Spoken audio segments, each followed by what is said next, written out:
Loud and Quiet presents Midnight Chats.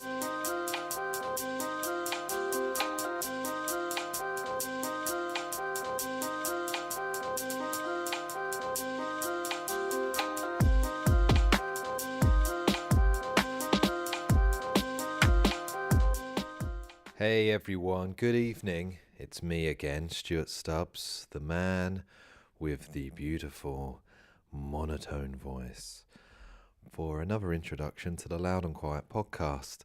Thank you for downloading episode 46 of Midnight Chats. My guests tonight are bona fide friends of Loud and Quiet.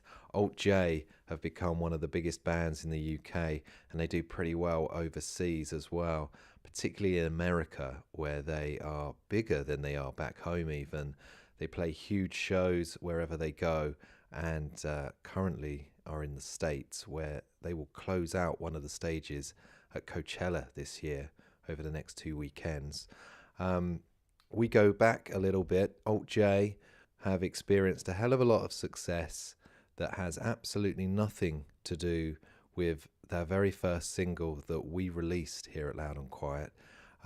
It genuinely has nothing to do with us, of course, but I do like to remind people that we were responsible for releasing their first single whenever Alt J are mentioned. That was back in 2011, and since then they've released 3 albums, including last year's Relaxer, which we speak a little bit about in this conversation. Tom couldn't join us for this, so it's just myself, Gus and Joe, and we managed to tick off a hell of a lot of nonsense within the next 45 minutes or so, including famous people they've met, the shows that they play these days, and virtual reality, naturally.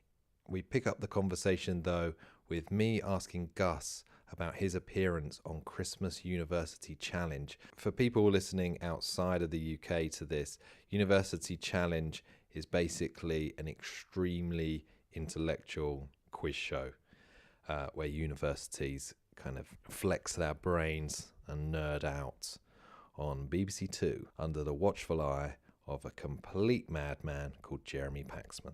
I'm pretty sure that's all you need to know. If you do like what you hear in this podcast, please do check back and listen to some of the previous ones. If this is your first time here, there are 45 for you to enjoy. Maybe don't start at the very beginning because we really didn't know what we were doing back then. And please do subscribe for all future episodes. For now, though, presuming you haven't fallen asleep, I will leave you with Gus Unger-Hamilton and Joe Newman on episode 46 of Midnight Chats.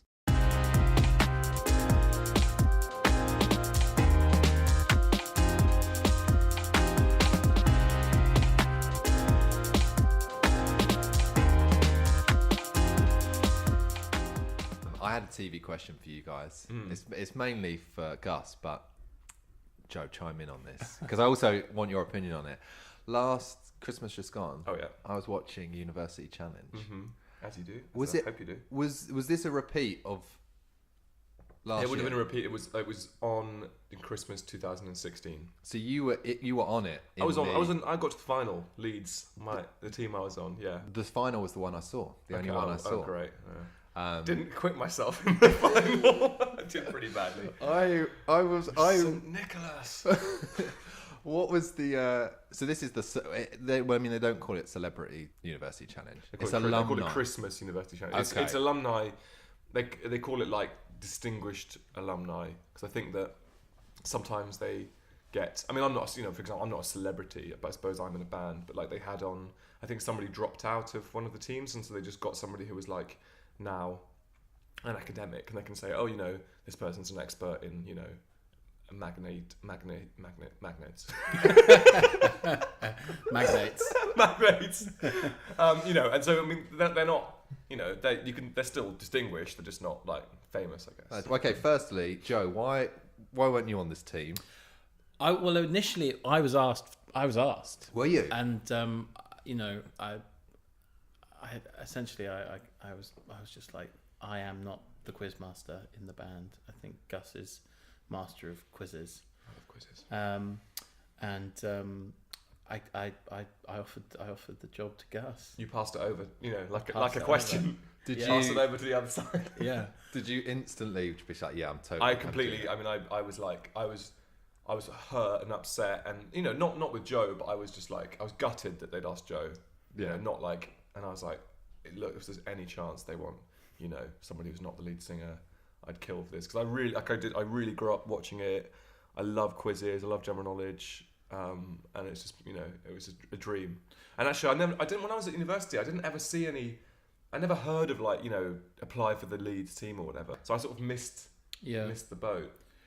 And so luckily they were like, yeah, great, we'll have Gus. And amazing. They were like, Gus would do. Gus we wanted Joe, but Gus would be fine. Well, the thing is, Gus is media trained, no, I think just because, you know, you've had a good upbringing and you know you know how to kind of work the crowd and stuff. I think you have that gift, and I think he should be part of a number of sort of media productions. I think I got offered Mastermind. Well, I I think had to turn it down. What of touring. after? Yeah, as a result of it. Yeah. I think Mastermind, Celebrity MasterChef. Who do you think you are? Maybe the British Bake Off. Yes, They're the four that I think Gus would do really, really well would at. excel in. Thank you. Because you've got a really interesting family history. He's a very good cook. He's good with general knowledge. So I think most of these are BBC based, but you know, you've got. Yeah, I won't do commercial. No. But Bake Off's now gone over. So That's true. That's true. that yeah. rules Bake Off off. Gus, what would Joe be good at then? I think Joe would be good on count. You know that thing, like on Countdown, when somebody sits next to the person with the dictionary. Yeah, dictionary I think corner, you'd be good yeah, at that because you're very good at helping, and you're Like a dog. You're very sort of Like a guide dog. You know, Loyal you wouldn't and want to be the stupid. person with the dictionary because you're not that into dictionaries and stuff. But I think that you'd be charming at the elbow of Susie. I feel like I've damned you with faint praise there. But No, that's fine. yeah, The- you could be good on Springwatch as well. You like animals. Play an animal. Dress up as a fox. Yeah. What about Pointless? Then the two of you could go. A team. Oh yeah. As a The team. counterintuitive answer. My friend went on Pointless and didn't do well. Really? Yeah. One of our writers and a friend went on Pointless. He got to the final. Oh. And he lost. Well, it's blooming hard, the final. Yeah, it really, is, isn't yeah. it? I had I was watching it the other day. This is what you do when you're not on tour. You watch daytime TV, and it was like films. It was like actors in, I think it was Coen Brothers films or something, and they basically picked like films or something, and this mother and daughter just had no idea about any of these films, and so they were just like guest actors in these films. They were just making up. They were just guessing actors. Like, who do we like? Helen Mirren, she's always good, and it was very funny. Yeah. I'm not telling it very well. Yeah. So what was Paxman like then on University Challenge? Was he a nice... Because I like Paxman. Yeah, he was nice. He kind of like comes in and gets down to business pretty quickly in the studio. He doesn't sort of go around. He didn't go to the pub afterwards. Afterwards he did. We had like a little kind of cheese and wine in the green room, and he came up and pressed the flesh. And there was one. He made some joke about me, how I'd been saying the right answer for ages while my team was deliberating, and I was going thin legs, and they were going, and then I got the answer right in the end. You didn't see that episode. No, I didn't but see you that should watch episode. the first Okay. two episodes. All right. I'm like on fire. And then it goes to shit in the final. What I like about University Challenge and Paxman, because Paxman's obviously such a force and a notorious bastard on TV, Yeah. is when someone, when he likes, you can really tell when he likes a team or he likes a person on a team. Yeah. Yeah. And they always, I always feel quite pleased for them that they've broken the hard shell of Yeah, Paxman yeah. and become friends. Did you feel you ever I made think that that connection? I think that we were fan favourites as a team. I think Yeah. because we really bonded as a team with quite a lot of kind of joking around. You watched it, didn't you? Like, I think we were a good team, and I think that some of the other teams were not good teams. I think Paxman sensed that we'd gelled, and I think he appreciated that, because obviously it has, for the format to work, you have to seem a bit like you're a team, not that you've all just arrived in separate Addy Lees and just met 5 minutes before going on into the studio. Yeah. Which I think was the case with SOAS, Oh, if I God. may say so. Do you keep in touch with the team? I got an email from Kamal Ahmed a few days ago, Oh. actually, and I need to email him back. I just, I was on the bus and I just had to get my it was my stop. So it's in my drafts, Kamal, if you're listening, which I'm sure you are. All right. He definitely is. He's a big fan of the podcast. Yeah, well, when he's not doing economics, he's very into indie music. Yeah. Okay. Other TV in the world of Alt J, the Brits. You guys go quite a bit to the Brits these days. We didn't go this year. Did you not go? No. We didn't get any nominations this year. Oh, this is awkward now because I thought you did. No, that's fine. I think that Didn't want one anyway. didn't want one. You know, we've got 5 nominations, no wins. So it's almost like the reverse of like a really good boxing career, isn't it? Like, you know, we're none from 5. What's it generally like at the Brits? Yeah. It's the Brits is one of those things where it's a bit like LA in that you moan about it when you go, but most people don't get the chance to go. So moaning about it's a bit like dickish, isn't it? Do you know what I mean? Yeah. People are like, oh, bloody Brits tonight. You know, I'd much rather you stay at catch home. yourself doing that, and you're like, hang on a minute. Why am I moaning about going to the Brits? You know, and I say that about LA as well. 'Cause people go, oh, gotta go to LA. God, I hate LA. And it's like, well, most people would love to go to LA, really. You know. Yeah. Brits is all right. Yeah. It's a long way away. The O2. Yeah. It's hard to get a taxi home. Yeah. Joe, do you want to take over? Yeah, those taxis. I like going to any kind of award ceremony because you just get to dress up and it's not you part of your regular sort of day-to-day life, and you I think probably you feel that more with an award show than you do with anything else that you do when you're working. You see some very famous people there. Yeah. Which is exciting. It's exciting to see Robbie Williams and Madonna and I think there was a genuine kind of crescendo with sort of anticipation, and then actually going to the event, and it's very, I don't know, it's not as good as maybe you thought it was going to be, and I think seeing that, you see that in everyone. I think that kind of collapse. Well, with the Brits especially seems to be, it's kind of produced for TV, isn't it? It's made more as a TV show. Yeah, well, that's what they say. For the room. Well, that's what they say with the presenting, isn't it? That you have to present to the living rooms, not to the room itself. And I think that's very true with everyone who's there. Yeah. Whereas your untelevised awards shows are a bit more, you know, sort of, it's anything goes really, doesn't it? They're looser, which is quite fun, whereas the Brits is like really tight, which is quite impressive actually. Yeah. Do you go to the parties afterwards? We have done in the past, but I think we've never really felt, because there's the 3 major parties, isn't there? There's like Warner, Sony, and Universal, and I don't think we've ever really been invited to those parties. I mean, I remember like last time we were nominated for 2 Brits, and we didn't get invited to the Warner party, despite the fact that we're on Warner in America. And it was like, cheers. I think I'm just going to go home. I didn't want to come anyway, it's fine. Things like that, you know. But the thing is that the other side of that coin is that we don't cultivate celebrity status. We don't seek it. We're not. And so you can't really blame people for not, you know, inviting us to the parties, because we're not, we value our anonymity so much. We don't want to be in like the 3 a.m. whatever it is, you know, Gordon Smart, Bizarre, whatever, you know, like, not that I'm saying we would be, but certainly other bands of our size are more like celebrities, whereas we're not, and we always say that we love that, which we do. So it isn't really any wonder that brands aren't falling over themselves to like give us like free clothes or invite us to sort of celeb parties, because we pretty much project an image of not wanting to be at the party, really. Yeah. The secret is that we do want to be at the party. But if anyone is listening from a brand or throwing a party, these guys definitely want to be there. Yeah. Joe's only got one shoe on. I really do, yeah. When you're there and there's these really famous people, and it's quite a star-struck moment, Madonna or whoever, as you say, do you go and talk to them?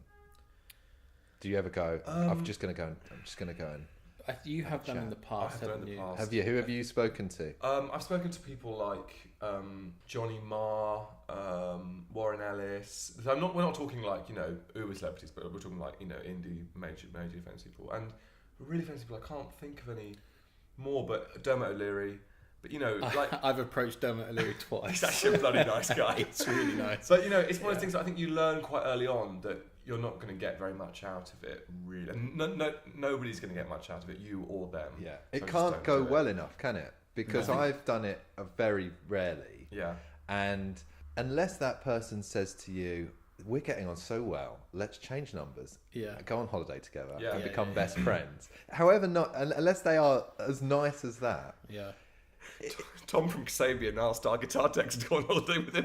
I think a few drinks had been consumed on both sides. Yeah. He genuinely said we He should go on genuinely holiday. said, "You and your family should come on holiday with me and my family." I love that story. Yeah. Anyway, yeah, you're right. Exactly. That's the best thing that could happen, unless that's not going to happen. And it's not really, gonna, what's the is it? point? It's Yeah, not going to exactly. happen unless it's Tom from Kasabian. Yeah. I think if I go up to anyone, as soon as I decide to approach them, I also make a decision to leave as quickly as possible. So I just want to be in and out. A drive-by. A drive-by, yeah. So what is it? Is it Quick I just- compliment I- to the face. I and just then wanted leave. to say, Just say I'm a big fan. I've listened to you since I was little, and I still do. I loved your You work know. on X Factor. I've liked all your Yes, presenting yeah. jobs, Dermot. Yeah. The second time I saw Dermot, I was like, Dermot, it's me. No, I didn't do that. But yeah, it's in and out. It really is, because yeah, like you say, there's you're not going to be best mates, and you don't really want to be best mates. You just want to acknowledge. You want them to know that you acknowledge their greatness. That you're a fan. Once, I've just remembered one famous person at the Brits. We met Harriet Harman at the Brits, which was quite cool. Yes, we did. And then yeah. I saw Vince Cable, and what I did to Vince Cable was I thought, Gus, don't go up to him. So I just raised my glass to him, and he raised his glass back, and that was great, because didn't have to involve any talking. I didn't disturb him. I just acknowledged that I think, he's a good European. I raised my glass, and that was it. And it was kind of like, you should do more of that, less. Yeah. That's amazing. Yeah. I love all your work. Do that for Dermot next time. I will. I'll Just raise raise a a glass, glass to yeah. him, and he'll be like, "Who's that guy?" Yeah. It's like I think I'm a waiter. Get me a drink. Yeah. Obviously, you have fans that come and say these things to you. So that probably helps when you're meeting famous people like Dermot O'Leary. You've been in that position. What do people come and say to you? Do people do the same thing generally? Come over and just say, "Joe, Gus, I just wanted to say I'm a big fan. Just wanted to say that," and then they're out. Or do they want to go on holiday with you?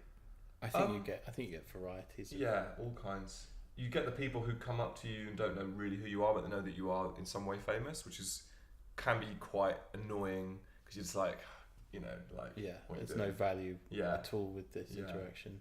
And then you get some people who stick around for so long that and they don't say very much, and you have to make small talk. Yeah. Ask them sort of what they're doing in the summer and things. And sometimes it seems like they're getting bored, and I'm like, Yeah. you're getting bored, you're not saying anything yet, but so I'm keeping this up, but you're not leaving. It's it can be very weird, but it's all good fun, really. I had an interaction once where probably my most memorable was after a show, this woman came up to me and was like, "You did amazing things tonight. I was wondering if I could return the favour and do something amazing to you." Whoa, that's like the kind of thing that people used to say in the 60s. Yeah. And I said, "No thanks." No, thank you. Goodbye. Yeah. That was a nice thing for her to say.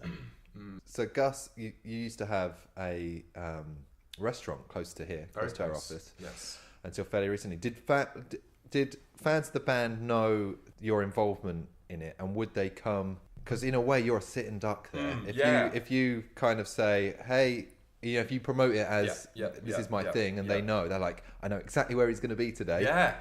I mean, I was literally in there like 3 or 4 days a week, 8 hours a day, like cooking and wiping tables and stuff. I mean, it wasn't very glamorous, Would people come in? Sometimes fans they of the would. band? Not as many as I expected. As I actually. hoped. Well, yeah, because I think that most of our fans, and probably outside London, and a lot of them don't have the kind of, because a lot of them are kind of teenagers, a lot of them don't have the kind of means to kind of come into London and visit what was, a somewhat expensive place to eat, So it's like, there wasn't that many. There was a few. There was definitely a few, but I was expecting more. Not like I was disappointed, but actually I think that the place more or less had a reputation largely based on food, really, more than the fact that I was a sort of a co-owner. There was that, you told me that funny story where Gus was sort of in the back doing some work, and to access the toilets you had to go out the back, and this fan went to the toilet and stopped and looked at Gus and was like, "Aren't you in Alt J?" And Gus was like, "Yeah." He was like, "Why are you working in a calf?"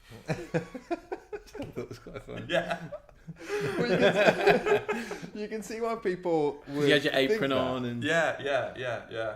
Because at the time, I mean, not that you're now on the way down, but I mean, even then, you were really big. Like, you'd already become really big. Yeah. And you'd played like Madison Square Garden. Yeah. And there is something kind of insane about being in a band that goes and plays Madison Square, and then you go home, and then but when you're not doing that, you are working in a kind of little cafe. Is that for you? Was it kind of in between tours and the records to keep you just sane and stuff? Completely. Is that the idea? I really enjoyed it, and it was a great thing for me. I mean, so it meant that, like, you know, we had 6 months off where we really didn't do anything. Basically, we hung out a bit, but we weren't doing, like, we weren't in the studio or anything. And so, you know, the 7 days in a week is a lot of days, really. So, like, 3 days a week, I would go down to Dandy. I'd be there at 7 a.m, opening up, and this was in the winter. So it was cold and dark. Yeah. And, you know, doing that, and I'd be free about 3:30. And I'd have 2 days off just to do my own admin and whatever, and then I'd have the weekend with my girlfriend, and it was really good. I had a great working week. It was really, really nice, yeah. Joe, what's your equivalent? Or, I know that because Gus doesn't have the restaurant anymore. But Joe, in that time and since, what's your, between records, between tours, what do you fill the day with? I hope it's something really, really extravagant. By the way, the complete opposite of that. I want to hear that you're in a speedboat most of the time. Well, I am in a speedboat most Yeah, of the time. okay. Yeah. No, I basically, you know, largely my role in the band is kind of to initiate the songs. So actually, I spend a lot of time doing nothing and waiting for that to happen. So I just have to be very close to my guitar. You know. I stay active. I like to stay fit. You were boxing? I got into boxing. Did you? But not working, not going to an actual money. boxing club and not doing it for money. I was actually just working with a personal trainer who Bare was knuckle? also a boxer. It was bare knuckle at times, yes. I was kind of doing that, and trying to pick up languages is something that ongoing endeavour of mine. And sort of like failing at the first hurdle, really, and that's something that I will want to keep doing. I've actually, you don't know this, but I'm actually trying to learn Italian. You told me about 2 years ago you wouldn't learn Italian. So. no, sorry, but that's so good. Yeah, good. yeah. I've kind I of. mean, you know, how do you say good? Bene. Yeah, Bene. Yeah. How's it? Do you go to a class? No, I've only started. I'm on a 10-day streak on Duolingo. Very good. I don't know if I can drop. Can I drop names of apps? Yeah, of course. Okay? Yeah. I think I might have plugged Duolingo on here before because I Okay. was trying to learn French for a long time. Yeah. And I still am. But the problem is that I've realised, and another thing I've picked up is learning the piano. But it's not like learning to drive a car, is it? You don't get to a point where you're finished. Yeah. No, You've never finished learning No, a it's very language. true. No. Yeah, it's very true. And so I'm kind of regretting starting now And because it's I've easy. realised it's now a curse for the rest of my life. Yeah.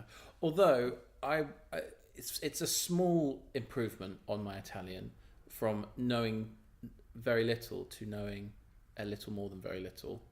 But I was walking today, and there's a restaurant called La Forchetta, and now I know that's the fork. Yeah. So So it's working. yeah, I can kind of speak Italian, read Italian, in a small. I'll give you a good tip for learning a language. Watch films, like any film, but with like French subtitles. Like a film you know well. A film you know well, or just any film where they're speaking English, and it just kind of like you can just teach yourself new words and stuff, and it's just quite a good. It's quite a good tip, and it's a very low effort thing. It doesn't you know, you're not watching French film. Just watch like, you know, Born Identity, but with French subtitles. Yeah. It's just quite a good way to get it into your head and just learn. That is a good tip. Yeah. I'm guessing. I reckon you're good at languages. I speak French. I'm quite good at languages. He is very good at languages, Okay, it's being modest. especially the romantic ones. But you also you've picked up German quite quickly. I'd really like to learn German. Yeah, I tried to do Duolingo for a while. I should get back into it. I just did a kind of weird shrug bow. I'm just going to go completely opposite. I don't know how to follow on from that, guys. Why don't we end it? Totally stop. That's a mic drop, isn't it? Yes. Slap the microwave. Tim Peake, the astronaut. Yes. Yes. Are you friends with him? Are you friends with Tim? enemies? No, whether he would recognise us again, I'm sure he would, because I'm sure that's a process that you have to learn as an astronaut to Super recognition. yeah. Tim, we went to the European Astronaut Centre, which is part of ESA, as they call it, European Space Agency, which is just outside Cologne. Mm-hmm. And it was quite funny because we were being given a tour around, and it was really cool. Like, we didn't know what to expect, and they were just they were sort of the two people who were giving us the tour were like just chatting to each other, going, "Oh yeah, I think," and they said, "Is Tim in today?" And they were, "Oh yeah, no, Tim's in. Yeah, I've seen him in the office." And they were like, "Oh well, Tim Peake's in today. We might see if he's around to say hi." And we were like, "What, Tim Peake?" Because like not to us, but I'm aware that he's like a major celebrity in the UK. Like I think that every school kid like has a poster of Tim Peake on their bedroom wall, basically. Yeah. And so they brought out Tim Peake, and we had a chat to him. Yeah, it's kind of the equivalent of going to like your Atlantic and then saying, "Oh, I think Jay-Z's around." Yeah. Should we just? I think he's around. We can get Jay-Z. Can we get? Yeah. Okay. And Jay-Z coming up to you and just like, "Yo, Tim Peake." Yeah, and he's safest pair of hands in Britain. Yeah. What did he have to say for himself? And what did you ask Tim Peake? The thing is that we're not really space freaks. Okay. This is the thing. So it's a little bit awkward when when you're. It kind of goes back to that meeting celebrities thing where, like, you go up to a celebrity and you realise that you've just gone up to them because they're famous and you're not even a fan, really. Yeah. And it's kind of a bit like with Tim Peake, because I'm only vaguely aware of what he did or who he. I know he's an astronaut. I know he'd recently been to space. I know he did a marathon in space. What? Yeah, he did a marathon in space on a treadmill. But isn't it? Well, okay. I'm not going to even get into that.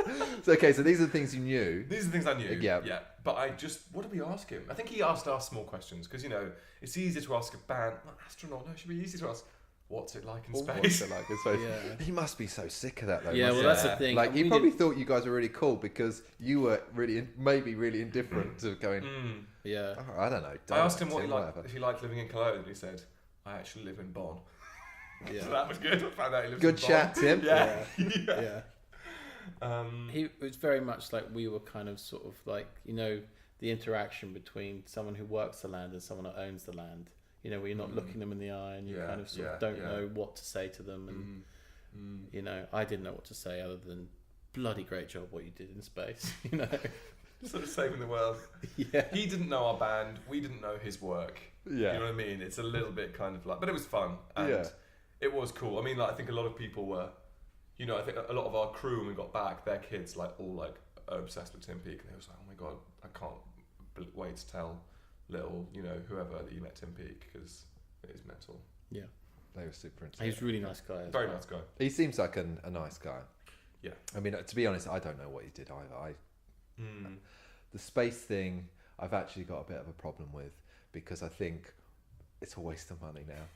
Oh, do you? Yeah, I just think, like, do we need to send a probe to the sun? Yeah, doesn't that happen recently? We should fix on Earth. Really, and I'm thinking, and I'm there getting in trouble if I'm not recycling my tea bag. And then they set a rocket off, and it's like, that's just shat on all those tea bags that I've ever the whole recycled. country's ever recycled. Yeah. And Yeah. I just think, what was that for? And I said, well, we want to just see what's up. We want to just see if we can reach the sun. Like, I'm a bit like, come on. Let's talk a bit about your show that is fairly soon, isn't it, in Forest Hills in New York, an immersive show. Is that next month? Yeah, it is June. Wow, next month is June. No, June. 2 months. No, 2 months. Yeah. So, what is it exactly? It's in a stadium in New York, and it's as much as I know, it's an immersive show.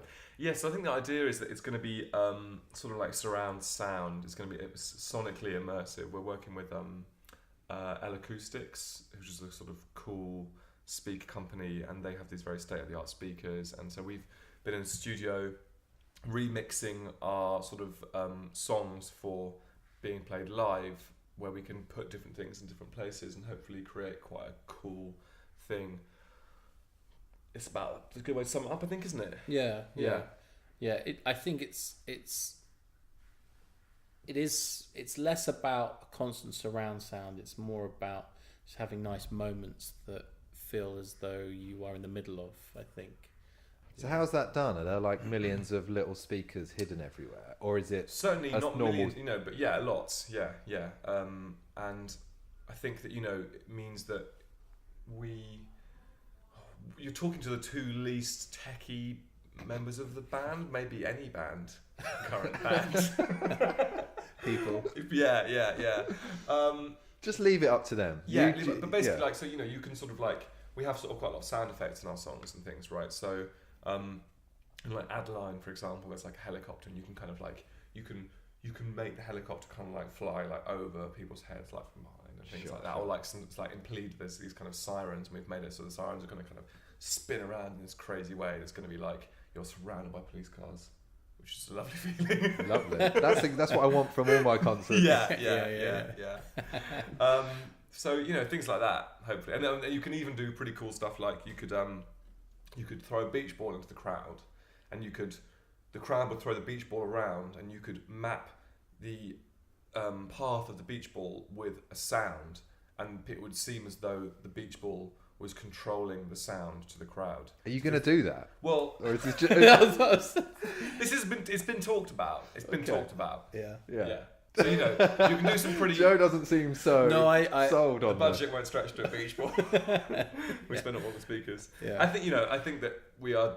That's the kind of thing that you can do. So we're hoping to have some fun along those lines. And this is in New York, in Forest Hills, which is an old state. It's it's a open air music venue, isn't it? It's not a football stadium though. No. It is a concert place. Have you been over there whilst doing this and working all this out? Have you been there or not been there yet? No, we've been working in the Acoustics studio, which is in sort of Highgate. But we've not been. Forest Hills, I guess it's outside the city, maybe, or maybe in some distant part of. I think it's in between Brooklyn and Queens. Right, it's on Long Island somewhere. Anyway, yeah. But it's going to be cool. Yeah. And is the idea to take that elsewhere, or is this a one-off? If people want to go, they want to experience being surrounded by a million police cars at an Alt J show, then it's now or never. I think it's now and hopefully ever. Okay. Not never. I think that hopefully we can, if it goes well, we can see about doing it, on the road. I think it's kind of we're testing the water, really. Yeah. But you guys play in the States a lot. We do. We're going there tomorrow. Is it safe to say? Are you're flying out tomorrow? Yeah. To do a bunch of shows. We've still got Coachella, so we're doing about 3 weeks out there. Right. Around Coachella. We spoke the other week about Coachella, you and I, Gus. Oh yeah. And you were saying how that's another place where you feel like you're not getting invited to the right parties afterwards. Yeah. It feels more fun until you're there. Kind of thing. Yeah.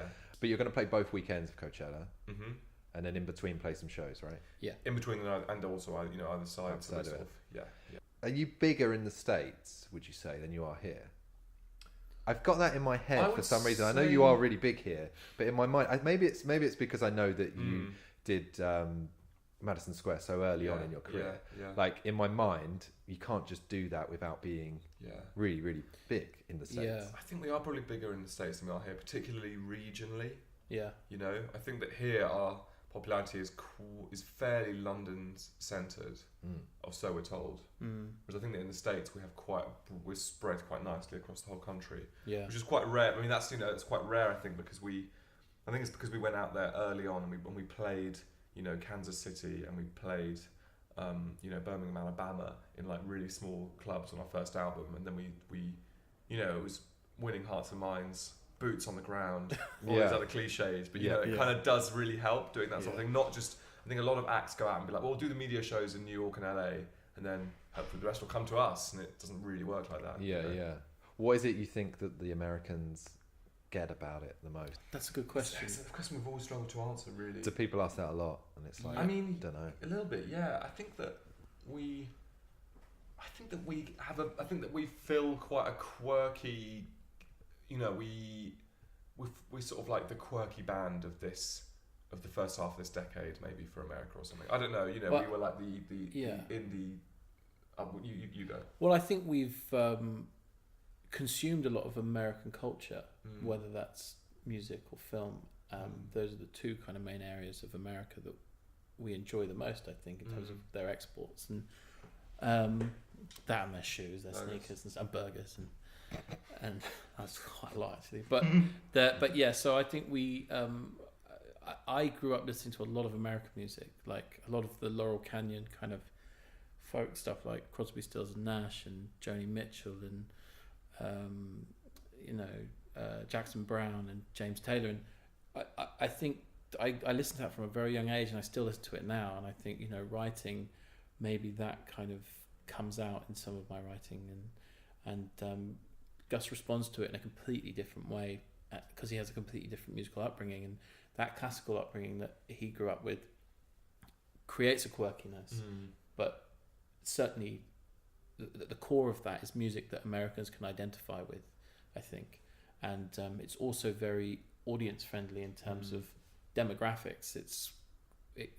You have teenagers that are into our music, and then they play it to their parents, and the parents get into the music. So I think we have quite an American sounding sound, and you know, we were once confused with an LA band, I think, when we first started playing in Leeds. And again, Tom, his production is very kind of universal at the moment. It's not specific to a certain country. It's kind of that bedroom producer kind of sound, and I think that you can.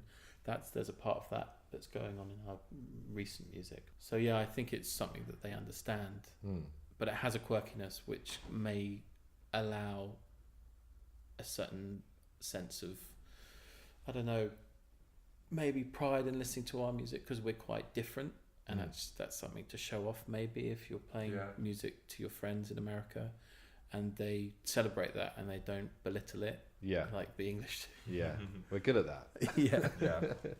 So when you're playing a big show, where it's like the O2 here or Madison Square or the Forest Hill show, I'm always interested to know, because I've never been around it, what goes on before the show as the band. Like when you turn up to the venue, it's obviously a world away from turning up to a pub where you carry your own gear in, and you know, you might be given a rider of free red stripe between you or whatever. It's a huge thing now, and there's catering, and you do have a huge team of people, and you have your techs and all of that. But what's it like in the middle of that? Is you three guys, and what is that like? I think playing at the O2 or playing at Madison Square Gardens is the same as playing like a 800 cap venue, in the sense that you walk down a corridor and you go into a room. When you go into that room, you've got Gus and Tom waiting there, and they look up from their phones and they're like, all right. And that's pretty much what happens, whether you're in a big room. Sometimes I'm reading. Yeah, I think it is like that. Yeah, it's not. There's not a huge amount of difference really, because I think you're right. Exactly, it always comes down to a dressing room and a stage, kind of, you know, and they might be bigger. I mean, they both might be bigger, but yeah. I remember, like, as a kid watching this Oasis documentary. I think it was called There and Then. Right. And it was some backstage footage of them playing at Earls Court. They played a big show at Earls Court. And they all turned up, and there were these 5 scooters waiting for them, and they were burning around the floor in these racing these scooters. That in my mind is what everyone's doing. I feel now I might have been hoodwinked. Do you just turn up for showtime, go on, get it done? You know, essentially. Yeah, I think it does play into the part of exactly what you were saying earlier with fame, and with fame comes opportunities. And I think because we like to sort of hide away from that element of fame where you have a lot of opportunities, where, you know, I think when like Taylor Swift plays a gig, there's about 16 companies that have stalls before the fans go into the actual main auditorium area. And I think when you have those 16 companies, one of them might be Segway, and they might say, do you want some Segways? Or Vespa might be like, we've got some Vespas, do you want to ride them around? But we don't have those. They're not the channels that we go down as a band. I think we just get on and play the gig without many flourishes around the build-up. Are you totally used to playing those big rooms now? I think we are, aren't we? To the point where it's actually, that's why our answers to questions like that are actually quite underwhelming, because we're not like beating our chests and just like sort of, whatever it is that, you might imagine bands doing beforehand, kind of doing crazy rituals or sort of like bathing in champagne or I don't know, whatever it might be. We're just kind of sitting around really in the way that we usually do before a show, I think, I think you're more, the flagship shows, you are definitely more self-aware, nervous and focused on knowing that this is a really, really big deal, because all the kind of the country's media are there, and you've got your family there, all your friends have come to this show, you're playing to 18,000 people, and you don't want to fuck up, and you go on stage and you are somewhat playing with all that in mind, and it feels like you're playing in, for the first couple of songs, you're playing in treacle, and everything's so much harder to do, and you have a sense almost of vertigo, because you know how big this is. So you are surrounded with a certain amount of anxieties, more so in those shows than smaller shows. But we don't treat it any differently, do we? I always feel like those moments might be key to keeping it exciting and fun. Because I wonder, with a band like the Rolling Stones, for example, who have played football stadiums for the past 40 years, what differentiates Toronto in 2005 to Chicago last week? It's the same size, it's always the same size, it's always the same show, essentially. And that to me is kind of almost a bit sad that that it's almost, for them it would be so normal to like, that's just what they do.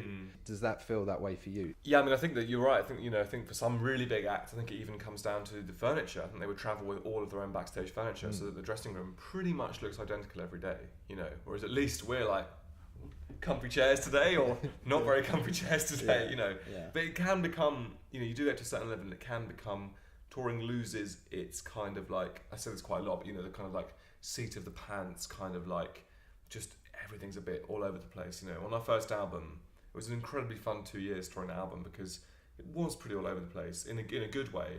Like we were, in the sense that on tour, you didn't know really what was going to happen the next day. It was every venue was different. You were, and people were more offering you more kind of mad opportunities, and it was, whereas now I think we're protected from a lot of stuff.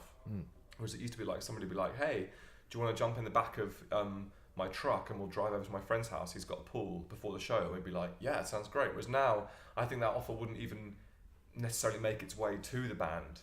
It would have been turned down before it got to us, which is a bit sad, isn't it? I think that we do try to, quote unquote, kind of keep it real. We don't like to be too protected or too, kept like little kind of princes in the tower, because we do want to have that element of having fun on tour, and spontaneity, I think, is what I'm looking for, But, so many memories of an awesome wave where, just doing really mad stuff like that and meeting a lot of people, and it was huge amounts of fun, and that does necessarily drop off when you get bigger. Yeah. Like, I remember a number of times where you'd be loading all your equipment back in the splitter van, and some girl would be like, do you want to smoke some weed in my car? And you'd be like, yeah. But then now, and then they'd come back to my house, not like to have sex, but like with all my friends, and we'd like go back to people's houses and for parties after gigs all the time. It never really happens now, it would wouldn't even get to our family of people representing, or it would start and stop with the security. They'd be like, no. Can I speak to the band? I want to see if they can smoke some weed in my car. And the security would be like, no. No, that's not happening. It used to happen. People used to like throw notes on stage being like, call us for a good time. And we'd be like, think we better call this number. You know, like just see what happens. And you usually meet some fun people, and you usually end up going back to their house and drinking a lot. But like, it was pretty crazy. And I think that now that you play bigger venues, it's harder for those notes to even make their way to the band or whatever. Or we'd be out there packing up our gear and selling the t-shirts. So it was more, because people could talk to us, you know. Yeah. That's sad. I mean, it's not that sad. It is sad, but it's a controlled. The fun is more controlled, and I suppose our girlfriends would probably prefer it that way. Yes, yes. So like, you know, they're thinking, thank God they've got so big that those notes don't reach the stage anymore. It's literally too far. They can't throw them. Yeah. Let's talk just a little bit about Relaxer. I mean, it's been out for ages now, but it is your most recent album. I'll tell you one thing I love about it. It seems like a strange thing to say. How short it is. I just like the fact that it's 8 tracks, and when you take that to your label after 2 years or whatever it was, and you say, here it is, are they totally fine with that? Are they like, oh cool, like we'd put these 8 out? Because that feels to me like a hard sell, especially for a band your size, to be like, here's our new album and it's 8 tracks long. I can imagine they would have said, whoa, this is half of your album, you know. Well, I think the sell wasn't in the number of tracks, it was in the length of the album. And I think we figured out, I think it had to be over 30, there's 31 minutes or 34 minutes, it had to be over a certain minute. And I think once we realised it was over that, about 40 minutes, isn't it? Yeah, then we got very little problems. Flack from it. Yeah. And I think that increasingly, it's like you need to have, it's like tracks, isn't it? There were deemed to be enough tracks or singles or whatever on the album that was okay, I think, And we'd put in just as much work because we had 2 or 3 other songs that we had worked on. We just didn't think that they suited the album, and I think we quite liked the idea of having a short, punchy album, stocky. It was a different album for us, in terms of how we displayed the album and how it looked. It was aesthetically, it was a different album for us, and I think we didn't realise. I think only until you release a body of work do you realise, or from being told by other people, that it sounds different to your other works, and that's something that happened to us with Relaxer, and I guess that's exciting because we couldn't see it. The visuals of it are my favourite that you've had so far. Oh yeah, cool. Yeah, the rendering of the Tron-esque computer games. Yeah, nice. I'm into that. Yeah, more of that, please. yeah. More of the computer games references. Do you guys play games? How did that come about? Is that? I think it was that Tom found this image on Twitter, thinking it was like a digital painting or something. We didn't know it was from this game. It turned out to be a still from this sort of cult 90s PlayStation game called LSD Dream Emulator. And then we just took it from there, really. I mean, in terms of, I think we've all grown up. I think we've all grown up with computer games. We're the first generation, to have had them our entire lives. Never thought of them as a new thing, But I mean, I'm not really a computer game person. No. Sometimes I think, why don't I have VR? Because it looks like so much fun. If you see people using it online, there's a lot of compilations of people, like old people really losing their shit, and falling off their chair and falling from a standing position face down. Is that where people think they're on the edge of a building and they get pushed off or something by their friends? No, what you mean, like the stag do trick where? Yeah, something like that. I don't know. Am I just talking? I'm talking like VR, where like they're doing a climbing simulator, right?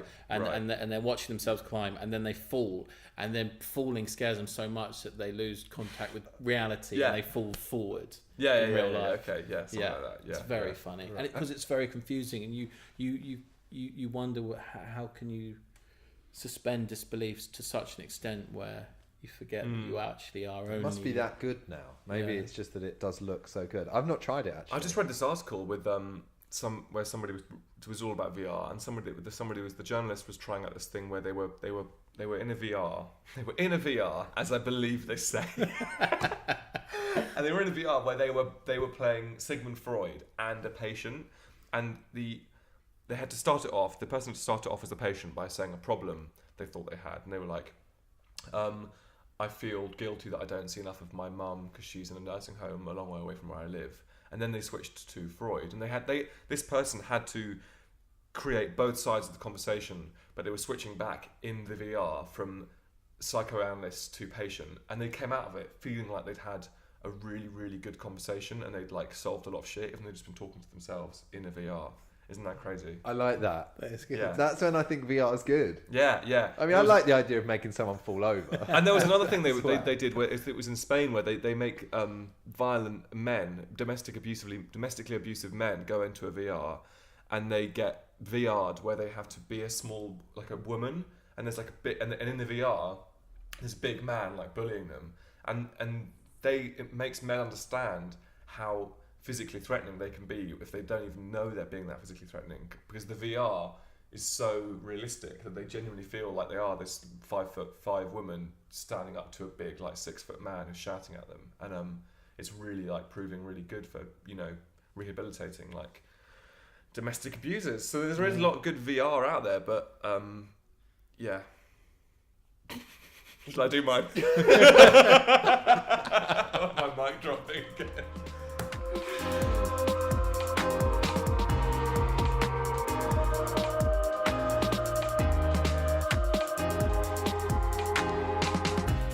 Midnight Chats is a Loud and Quiet podcast.